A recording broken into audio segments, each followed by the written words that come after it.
I spent 18 months developing a cybersecurity system that could change everything. Not just detect threats, but stop them before they ever began. An artificial intelligence that didn't just react, it anticipated, learned, evolved.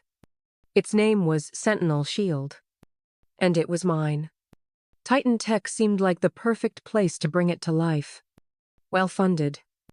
Forward-thinking.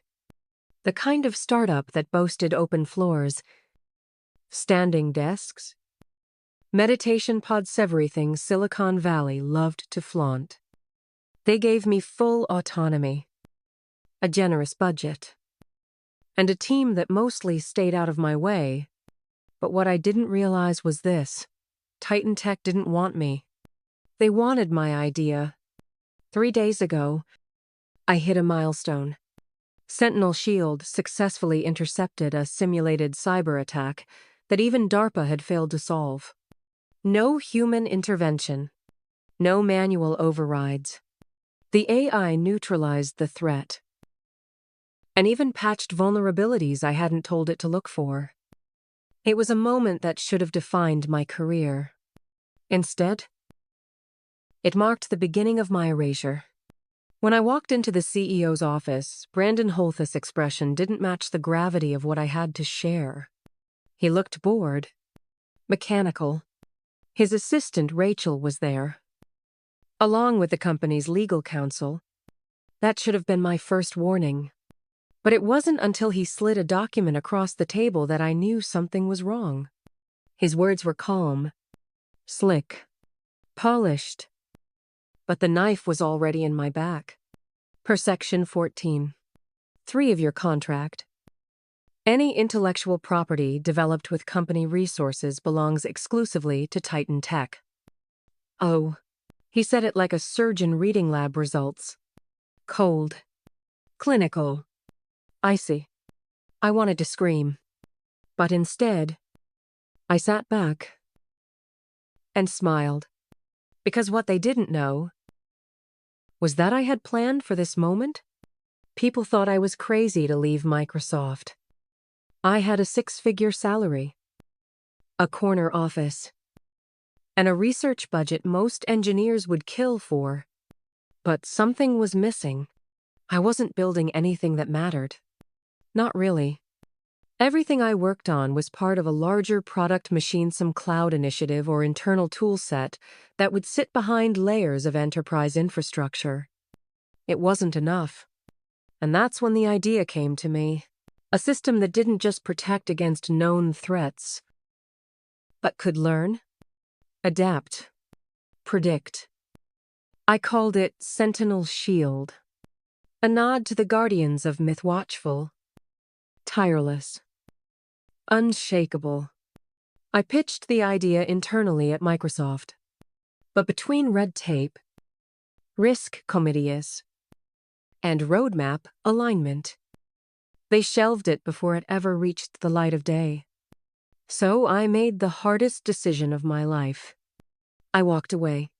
Titan Tech recruited me 2 weeks later. Brandon Holt, the CEO, was charismatic. Persuasive, he talked like someone who truly understood innovation. He said he believed in empowering creators, in getting out of the way and letting talent thrive. We don't do layers of management here, he'd said during my second interview. We find smart people. Give them the tools, Sand. Let them build. And it was everything I thought I wanted. A fresh start. Real autonomy. A blank slate to create something world-changing. And at first, it really was. Titan Tech gave me a small, dedicated lab space. The servers were powerful. The compute budget generous. And the team, young, hungry, eager to work on something big. I threw myself into the work. 80-hour weeks. Late nights debugging. Whiteboards covered in neural net diagrams and architecture trees. I barely slept. But it didn't matter. Because Sentinel Shield was becoming real. It was learning faster than I expected. It started recognizing intrusion, patterns adapting to them in real time. We weren't just building software. We were building a guardian.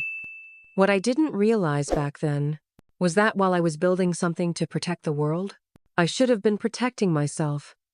6 months into development, Sentinel Shield started doing something I hadn't expected. It began identifying vulnerabilities I hadn't even coded for. At first, I thought it was a bug, some anomaly in the threat modeling system, but the logs were clear. It was learning not just from attack simulations, but from environmental signals, behaviors, sequences. The AI was evolving. One night, around 0 a.m., I stayed late, running a series of stress tests on simulated intrusion vectors. The lab was quiet, just the hum of cooling systems and the glow of 3 stacked monitors. Sentinel Shield flagged a suspicious pattern of packet behavior. But there was no simulation running. My eyes narrowed. The activity was real. It had originated inside our own internal network, from an IP address I didn't recognize. It pinged our secure dev environment and tried to access a restricted folder. My heart raced. It failed. Of course. But the fact that it happened at all set off alarms in my brain. I manually traced the log. The access had come from Brandon Holt's executive terminal. It had been 1:42 a.m. I stared at the timestamp. The user credential? What the hell was the CEO doing probing our server at that hour? I didn't report it. Not yet. Instead, I added a silent trigger into the core AI kernel. If anyone without full-stack credentials accessed the Sentinel Shield codebase, the system would record everything timestamps, file copies, and more. From that moment, I started building in protections, not just against cyber attackers, but against internal threats. I didn't tell my team. Didn't leave a paper trail. Not because I didn't trust them, but because I knew exactly how these betrayals happen. They don't start with a bang. They start with a slow smile and a casual meeting. Brandon began visiting the lab more frequently. "How's our little sentinel coming along? Heard you hit another milestone impressive." "Oh, I might drop by during your next stress test. If that's okay." "Oh," he always said. "We?" "Oh," as if he were co-building this thing with me. But I knew the truth. And then came the quiet move. My access logs started showing duplicate Queryesme architecture being loaded and mirrored in a sandbox environment I didn't control. And one day, I found a memo addressed to the board. I wasn't meant to see it. But it described Sentinel Shield as a Titan Tech core innovation with Brandon's name listed first on the patent committee draft. That was the moment the truth hit me. He wasn't just watching. He was waiting until I finished building it, so he could claim it. 3 days ago, everything changed. After nearly 18 months of relentless development, Sentinel Shield passed the ultimate test. It identified and neutralized an advanced cyber attack simulation, something designed by our own Red Team to mimic a real-world coordinated breach. Only this time, there was no human intervention. Not debugging. No firewall tweaks. Sentinel Shield adapted in real time. It caught intrusion patterns even I didn't think to model. It shut down lateral movement within milliseconds. Then it generated a real-time report showing exactly how the breach would have escalated had it not been stopped. I stared at the screens in disbelief. The system had predicted intent. It didn't just respond, it anticipated. And that was the moment I knew. It worked. Not a prototype. Not a simulation. A functional, living system. One that could change the future of cybersecurity. I stood alone in the lab, surrounded by glowing monitors and silence, then laughed, not out of joy at first, but out of exhaustion. Tears welled up in my eyes. Uninvited. 18 months. 80-hour weeks. So many nights I forgot to eat. So many times I questioned if I was chasing a fantasy, and now it was real. I called Rachel, Brandon Holt's assistant. Immediately. I need a meeting with Brandon ASAP. It's urgent. I think we're there. Engray, she replied dryly. He can give you 15 minutes tomorrow at 3 p.m. Engray, fine. 15 minutes would be enough. I didn't need fanfare. I just needed to show them. The next morning, I compiled everything logs, stress test data, side-by-side benchmarks. I even recorded a side-view screen capture of Sentinel Shield outsmarting the simulation in real time. I practiced my presentation 3 times, not because I was nervous, but because I was proud. This wasn't just a deliverable, it was my legacy. And for the first time in months, I allowed myself to believe they would see it too. The next afternoon, I walked into Brandon Holt's office expecting a turning point. But what I got was a performance. He wasn't alone.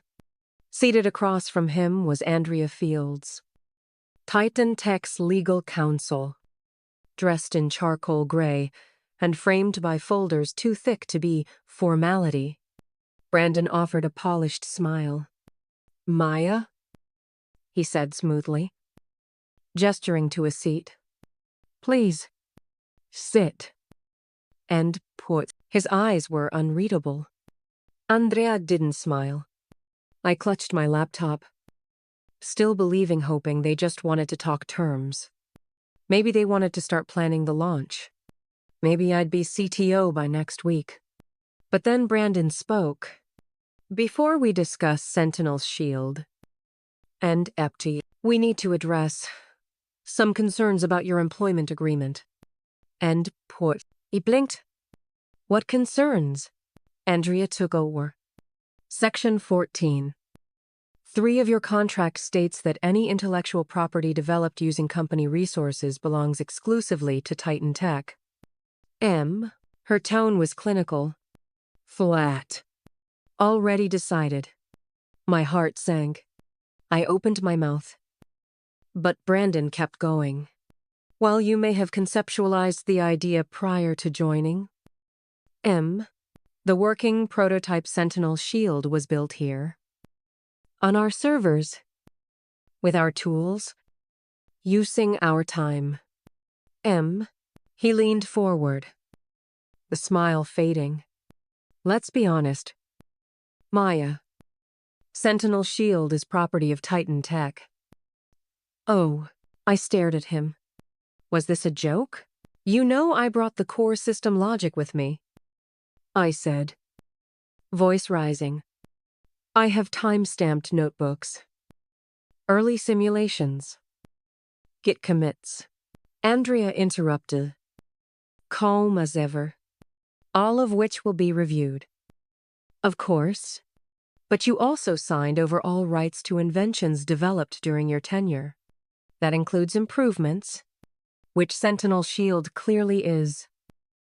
Oh. I swallowed hard. Brandon leaned back, folding his hands. The board is offering you a generous success bonus. Sambe. Ling. Text. Of course. Oh, go. After that, your employment will be transitioned. Oh, effective immediately. Oh, go. Silence. I couldn't breathe. Sambe. Ling? For a system that could be worth billions? He was firing me. After I delivered. After I gave up my stable job. After I worked 18 months to build something revolutionary. And now, they were taking it. Why? I finally whispered. Why now? Brandon didn't flinch. Because tomorrow, he said, we're presenting Sentinel Shield to our largest investors. We're projecting $75 million in new funding. And frankly, Maya, we don't need you anymore. There it was. The truth. Not legal clauses. Not misunderstanding. Just greed. Just betrayal. Polished in a suit. He stood and offered a thin smile. Congratulations. And good luck. I sat frozen, gripping my laptop like it was the only thing tethering me to reality. But inside, something hardened. They thought they had won. They thought I would rage, cry, threaten, sue, but they didn't know. I had planned for this. They expected me to fight, to shout, to threaten lawsuits, to cry or beg or call someone on the board. But I didn't. Instead, I took a long breath, picked up me laptop, and said quietly, "Of course. Mr. Holt, thank you for the opportunity." Brandon's smug grin returned. Satisfied. Andrea nodded. Already moving on to the next step in their well-practiced betrayal. But inside me, there was no panic. No fear. Only clarity. You see, what Brandon didn't know, what none of them knew, was that 6 months ago, I caught him accessing my private development server. After hours, remotely. I never confronted him. I just activated a silent alert. And from that moment on, I started building more than just cybersecurity. I built a firewall against him. Every line of code since then had a parallel layer that logged behavior, access, and anomalies. I didn't just build an AI that could stop threats. I built one that could recognize betrayal. Sentinel Shield didn't only detect external hacks. It monitored internal ones, too. I returned to my desk. Security followed me. Polite, but firm. Well, I packed a cardboard box like every fired employee before me. Except I wasn't just packing staplers and picture frames. I was packing proof.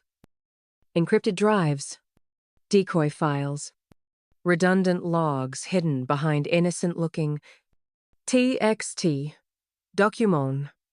I had worked 18 months for this moment, just not the way Brandon imagined. As I walked out of Titan Tech for the last time, the receptionist gave me a sympathetic smile. Rough day? I smiled back. Not as rough as tomorrow will be. That night, I didn't cry. I didn't drink. I didn't call friends for comfort. I ordered Thai food. Opened a new terminal on my backup laptop, and reread the last piece of code I embedded into Sentinel Shield's demo presentation, a recursive logic loop set to activate exactly 10 minutes into the investor demonstration. If triggered, it would simulate an ethical failure, one that flagged Titan Tech's internal behavior unauthorized access, suspicious copying, even keystroke logs from Brandon's late-night snooping. It wasn't malicious. It was self-defense. The kind of code designed to keep a system safe, even from its own creators. The next morning, I woke up before the sun. Not from nerves, but from habit. 18 months of waking at 5:30 a.m.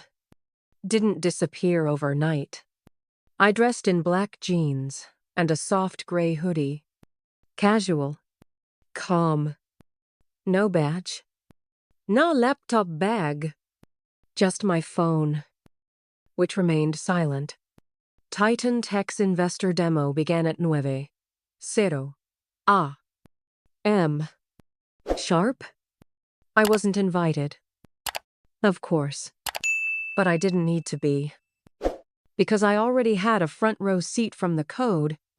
The demo room was sleek and modern, filled with fresh croissants, fruitblätters, and 12 of the most powerful investors in the cybersecurity space. Brandon stood confidently at the head of the room, sleeves rolled up, voice steady.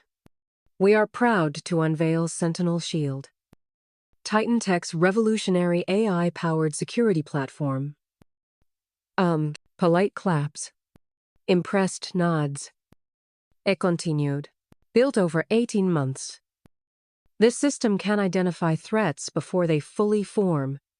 It thinks, adapts, and neutralizes threats in real time. End of 50. One investor leaned forward. Is it live right now? Yes. Brandon smiled. And we'll be showing a full simulation? End of 50. At 9:10 a.m., the code activated. At first, everything seemed fine. The system intercepted a simulated malware injection, neutralized it, logged it with perfect clarity.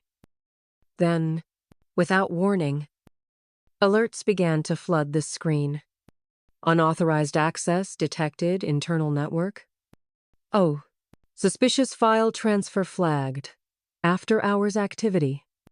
Oh, multiple ethical violations logged. See detailed report? Oh, Brandon's confident voice faltered. This appears to be a testing glitch. Oh, but the system kept going. One screen began displaying recorded keystrokes. Another, IP addresses tied to internal staff accounts.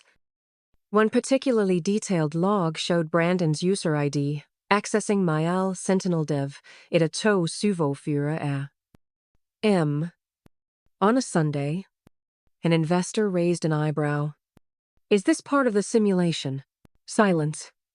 Another investor spoke. Are these real logs? The legal counsel, Andrea, who had stayed off camera until now, rushed to the terminal. Turn it off.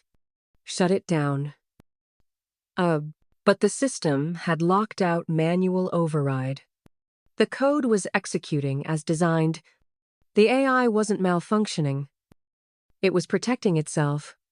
The room buzzed with murmurs. Then, a full report displayed on the main screen. Internal Threat Summary. Titan Tech Vertical Bar. Compiled by Sentinel Shield Vertical Bar, Integrity Protocol Level 3 active. Brandon stood frozen. He couldn't explain it. He couldn't stop it.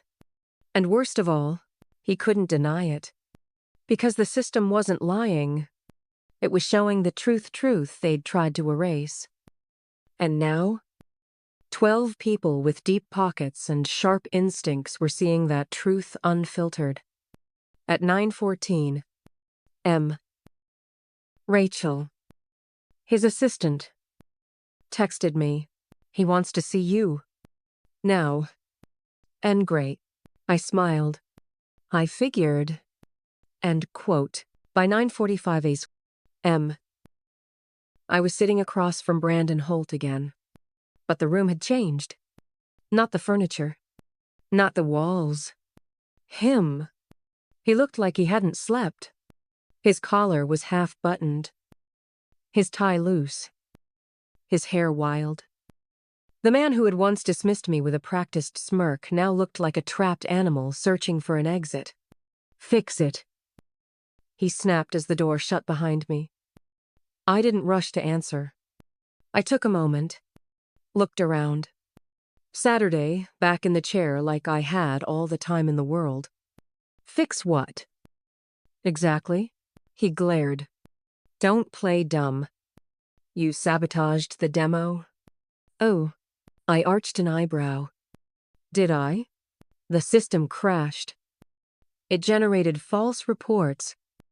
It flagged our own servers. The investors think we're hiding something. I tilted my head. Calm. Well, Maybe it found something. He slammed his fist on the table. This isn't a joke.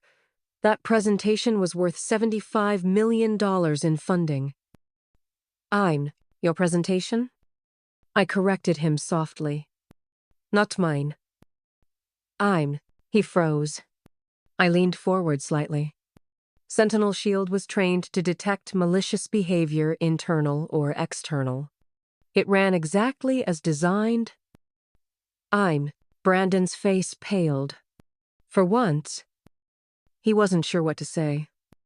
So I said it for him. 6 months ago. You accessed my private dev server after hours. I have logs, IP traces, keystrokes. You breached ethical protocols and thought you'd get away with it. He blinked. Swallowed. That's not legally. It's documented. I cut in. And right now, it's sitting in Sentinel Shield's memory core. Backed up. Signed. Time-stamped. He went silent. The fight in his eyes flickered. I stood up slowly and walked to the window. You pushed me out. Took credit. Threw me away. Oh, Pause. But I knew better. I built more than code. I built a system that sees people exactly for what they are.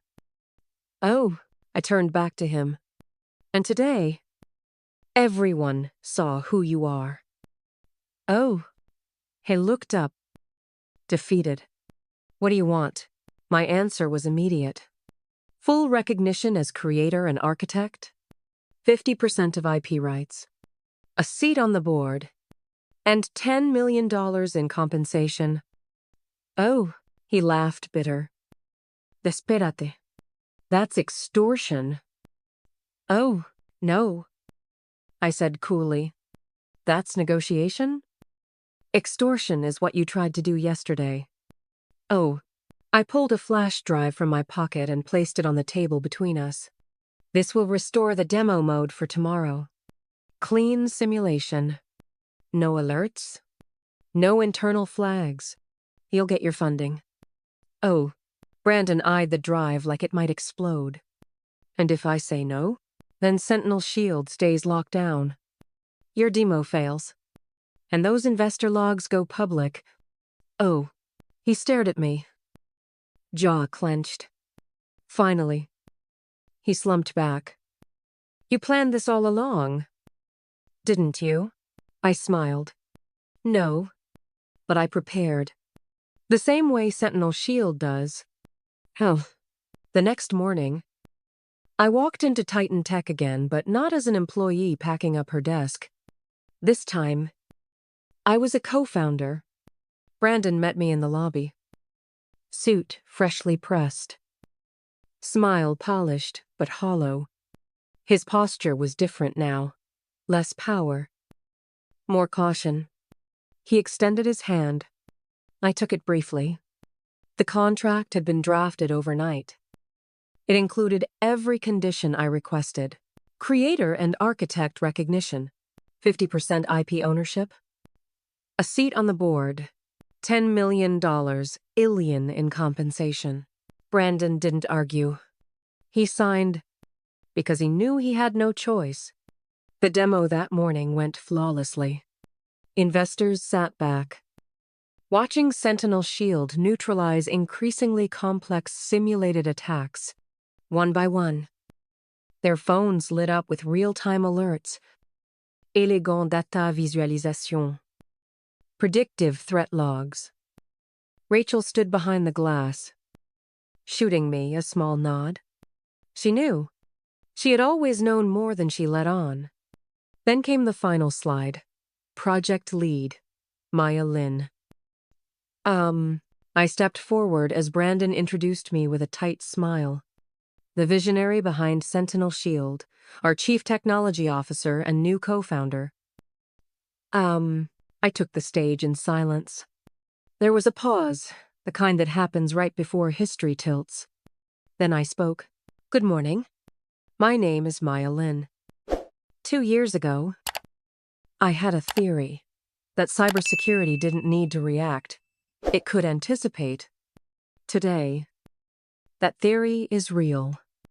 I explained how Sentinel Shield learned, adapted, predicted how it wasn't just an AI tool, but a guardian, a watcher, a wall that could think. One investor raised a hand. How does it handle insider threats? I didn't miss a beat. Better than most companies are prepared for. And the room chuckled lightly. But Brandon didn't laugh. Because he understood what I meant.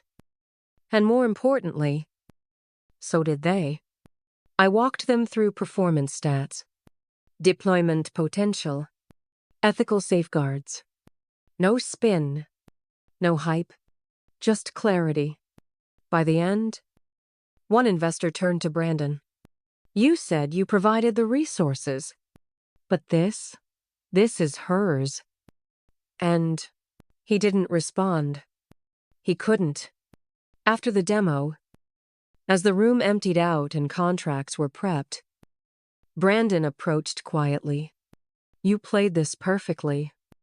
Oh, I met his eyes. I didn't play anything. I protected what was mine. Oh, he hesitated. You really would have gone public with those reports. Wouldn't you? I didn't answer directly. Just looked him straight in the eye. Let's just say, Sentinel Shield wasn't the only one watching. Later that night, I found myself alone in the Titan Tech Development Lab, the place I had called home for 18 months. The servers hummed gently, the blue lights blinking like a steady pulse. Everything was quiet, but it didn't feel empty. I opened a terminal and ran a check. Sentinel Shield status. Authentication restored. Threat level. Clear. Creator. Protection. Active. A small smile tugged at the corner of my lips. It had worked. The system I designed wasn't just intelligent, it was loyal to its true architect. I leaned back and stared at the ceiling. The events of the past 48 hours were still catching up with me. Brandon's betrayal, the boardroom showdown, the controlled chaos of the investor demo. But what stayed with me most wasn't the revenge. It wasn't the deal. It was the moment Sentinel Shield defended itself. And me, that meant everything. When I designed the AI, I trained it not only on attack patterns, but on case studies, whistleblower retaliation, internal fraud, sabotage from leadership, cover-ups disguised as corporate realignment. Sentinel Shield wasn't just a tool to stop threats. It was built to see truth, even when that truth came from inside the house. That night, I reviewed the internal reports it had generated during Brandon's attempted takeover. Dozens of them, all with matching timestamps. Access logs, even screen recordings. Brandon had no idea the system had been logging everything. For a moment, I considered wiping the data, letting it go. We had struck a deal. He had conceded. We were at peace, right? But no. Peace built on silence is just paused danger. So instead, I archived it, encrypted it, distributed backup keys to 3 trusted colleagues in sealed vault files labeled Integrity Lock. Oh, not because I planned to use it, but because people like Brandon don't change. And the next time he forgot who built this company, I wanted the truth ready. Not as a weapon, as a reminder. Just as Sentinel Shield had learned to predict future attacks, I had learned to prepare for future betrayals. At 11:03 p.m., I sent myself one final message via the system. It popped up quietly on screen. System integrity secure. Creator protected. Truth archived. Sleep well. Maya. S. Ugh.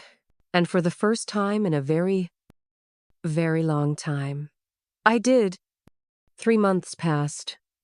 Titan Tech had changed. My name was on the door now, co-founder and CTO. The lab had doubled in size. We brought in new ethical advisors, security auditors, and even partnered with a federal agency to pilot Sentinel Shield in real time. High-risk situations. But the real test didn't come from simulations. It came from reality. Late one Friday night, just as I was shutting down my workstation, I got the ping. Incoming alert. Global priority threat. Origin. Eastern Europe. Coordinated multi-vector attack. Target. Global banking network. North America. I froze. Not a drill.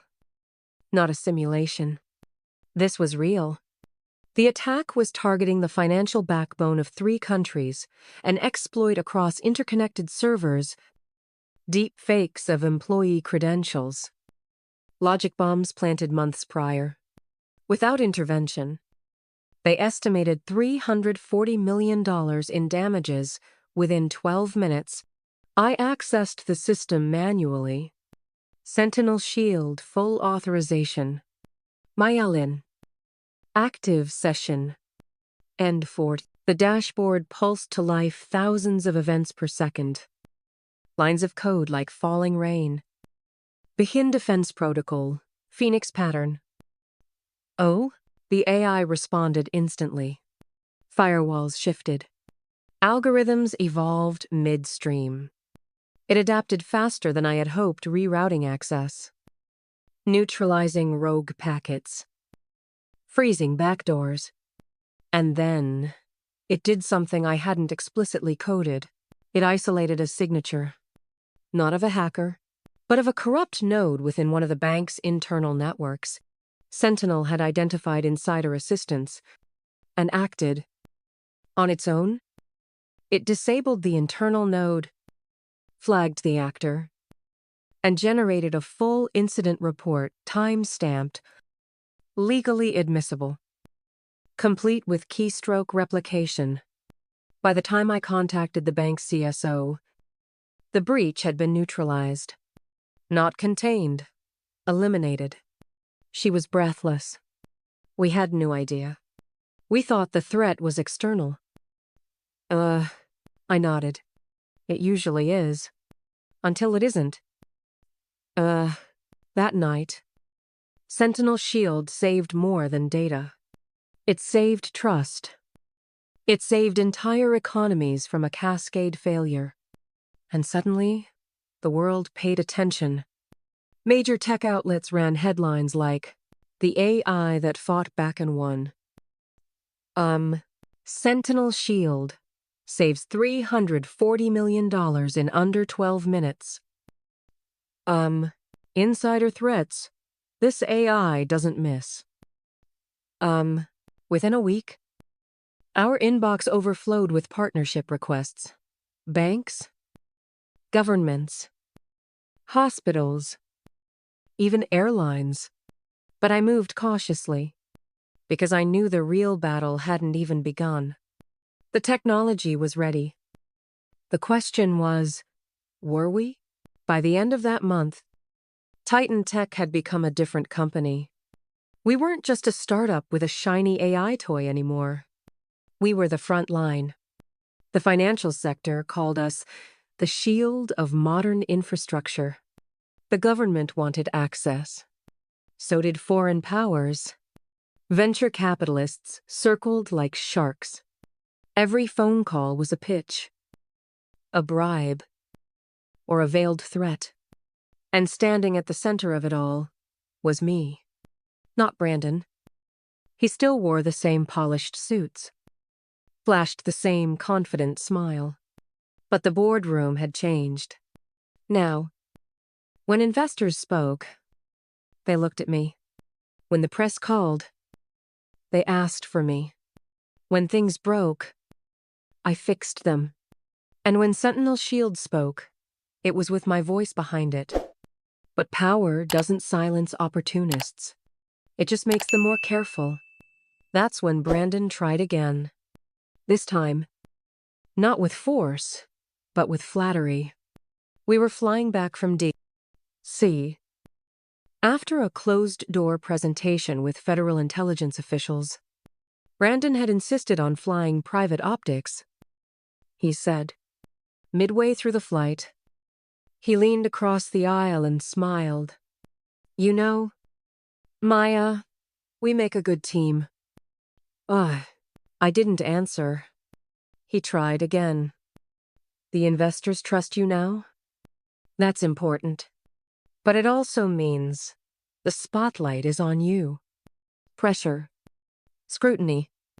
Expectations. I turned. Is that a warning? He chuckled. Just an observation. You've built something incredible, something that could become dangerous in the wrong hands. I stared at him. Including yours? He didn't flinch. We both want the same thing to protect what we've built. I propose we align more closely. Share leadership. Appear unified. It reassures stakeholders. I leaned back. So, this is your new strategy? Cozy up and pretend we're partners. Until you find another way to edge me out? Brandon kept smiling. But his eyes twitched. This is bigger than both of us. Maya, if we don't work together, someone else will come in government. Competitors. Even insiders, and they won't be as forgiving. I watched the clouds roll past the window. Quiet for a long time. Then I said, Fine. Brandon blinked. Fine. We'll work together. Publicly. For the system. For the team. But don't mistake optics for loyalty. I haven't forgotten what you did. I never will. He nodded. Face unreadable. Understood? And just like that, we struck the coldest deal in the company's history. Not friendship, not forgiveness, just equilibrium. I didn't trust him. He didn't trust me. But we both trusted Sentinel Shield because it didn't care about politics or power. It only cared about threats. And Brandon Holt knew that better than anyone. Just when I thought the storm had passed, a new one began brewing, from within. It started as a routine audit. A government-mandated review of AI protocols and data trail integrity. I welcomed it. Sentinel Shield had nothing to hide. Or, so I thought. One of the federal analysts flagged an inconsistency. A slight timecode mismatch. In one of the archived training logs less than a second off. At first, I dismissed it. Glitches happen. But then more anomalies surfaced. Corrupted access logs. Redacted inputs. A handful of audit trails that seemed deliberately tampered with. My blood ran cold. Sentinel Shield doesn't forget. It doesn't corrupt itself. Which meant someone had accessed the system. From within Titan Tech, I ran a full trace. Every line of suspicious code, every timestamp anomaly, every phantom access ping, they all pointed back to one person. Rachel, Brandon's assistant, the one who'd always been just following orders. Entry. I confronted her after hours. In the glass-walled kitchen of the executive floor, she froze when she saw me. I should have known, I said softly. You were always too quiet. She didn't deny it, just lowered her eyes. Brandon promised me a seat at the table, she whispered. Said if I helped him, if I made sure you didn't see certain things. My heart sank. What did you do? She looked up. Pain in her eyes. I injected a shadow process during the beta testing. A backdoor. He said it was just for monitoring. For investor peace of mind. But then he asked me to alter your logs. Oh? I felt like I'd been punched. My trust, my team, my system, all violated. I could have called security, had her arrested on the spot. But instead, I asked, "Is the back door still active?" She nodded. Yes, but I never gave him full access. I kept the key. I couldn't risk him using it, not after I saw what Sentinel could really do. Oh? I paused. Then I said, "If you still have the key, give it to me. And help me remove every trace of what you planted." Oh? She hesitated. Why would you trust me now? I met her eyes. Because the version of you standing here is the one that's afraid of what he might do next. That version deserves a second chance. Her lip trembled. Then she handed me a USB drive, trembling fingers. Eyes wet. "I'm sorry," she said. "I never wanted to hurt you." I took the drive. Then help me make it right. That night, we worked side by side, dismantling the code she had hidden, line by line, like removing shrapnel from a wound. And by dawn, Sentinel Shield was clean again. But I wasn't. I didn't sleep. Not because I feared Brandon, but because I feared how close he'd gotten again. 3 days after the breach cleanup, the storm finally hit. Not from Brandon, not from Rachel, but from the board. An emergency meeting was called. Private. No agenda listed. No prep materials shared. My gut twisted. When I walked in, every seat was filled. Brandon sat at the far end of the table, arms folded, expression unreadable. Andrea Field's legal counsel was back too. That was never a good sign. "Maya," the chairwoman said, without looking up, "let's begin." Oh, no pleasantries. No welcome. Just knives. They started with concerns about internal transparency. Oh, then questioned my unauthorized system modifications. Who? Next came a slide projected across the glass wall showing code snippets from Sentinel Shield, with my name tagged in every metadata field. Brandon spoke next. Voice even. Controlled. These changes bypassed board review. They're undocumented. And, frankly, alarming. One line of bad code. And Sentinel could shut down half the country's grid. Who? I stared at him. He knew exactly what those safeguards were. He helped approve them when it suited him. Now he was painting me as a rogue element. The chairwoman nodded gravely. Your talents are undeniable, Maya. But this level of unilateral control, it's dangerous. End of sex. I took a breath. I embedded those lines after the unauthorized server access. I notified legal. I followed protocol. End of sex. Andrea raised an eyebrow. Protocol requires board notification. End of sex. And what about his access? I shot back. What about the backdoor Rachel installed at his request? Gasps rippled. Rachel, seated quietly near the door, flinched. Andrea looked to Brandon. Is that true? Brandon leaned forward. Rachel's actions were in poor judgment. But we've seen no lasting harm. Is Don? I couldn't believe it. He was throwing her under the bus. 2. I turned to Rachel. Tell them. Is Don? Silence. Her hands trembled. Her mouth opened, then closed. She looked away. My chest tightened. They had gotten to her. My voice dropped to a low. dangerous tone. So that's how it is. You want my system, my mind, my innovation, but you don't want me. Oh, no one answered. The chairwoman folded her hands. You'll retain advisory access, but effective immediately.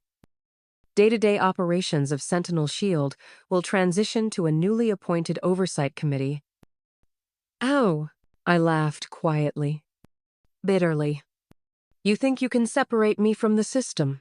I reached into my jacket, pulled out a slim remote, no bigger than a flash drive, and pressed a button. The lights flickered. The boardroom screen blinked and changed. Across the display appeared Sentinel Shield's dashboard and a flashing red message. Creator authentication required. System integrity lock in place? Oversight committee unauthorized. The room froze. I stood. You want control? You'll have to do it with me, not around me. Not over me. Because Sentinel Shield was designed to detect threats, internal ones, too. Brandon stood. Rage burning. You built a kill switch? No. I said, walking toward the door. I built an ethical firewall. You just triggered it. And then I left. Not defeated, but unchained.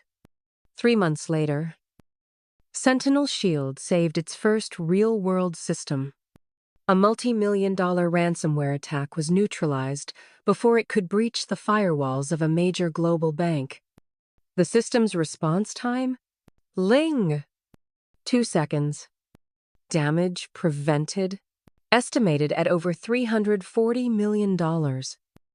And suddenly all the noise, all the doubt, all the betrayal faded. What remained was legacy. Brandon remained at Titan Tech, but only as a public face. He handled business partnerships, investor relations, the charm without the control. I, on the other hand, was named Chief Technology Officer, and more importantly, co-founder, official, legal, public. When the press asked how Sentinel Shield was created, he had no choice but to say, it was Maya's vision. We just gave it the room to grow. That's all I ever wanted. The truth told, the system was now fully deployed across 5 national infrastructures. With more to come, it had become the gold standard for adaptive, ethical cybersecurity. And it carried my fingerprint in every line of code. But I didn't stop there. I established the Creators Clause, a legal initiative built into Titan Tech's contracts, protecting engineers and developers from corporate exploitation, requiring clear authorship credit, ethics in ownership. No one would go through what I did again. Not on my watch. One evening, while attending a panel discussion on women in STEM, a young programmer approached me during the break. She looked nervous. Miss Lin, can I ask you something? Of course. I smiled. How do you know when it's time to fight back? Not just walk away? I looked at her and saw a younger version of myself. Afraid. Overworked. Brilliant. And underestimated. I replied, it's time, when you realize no one else will fight for what you built. Unless you do it first.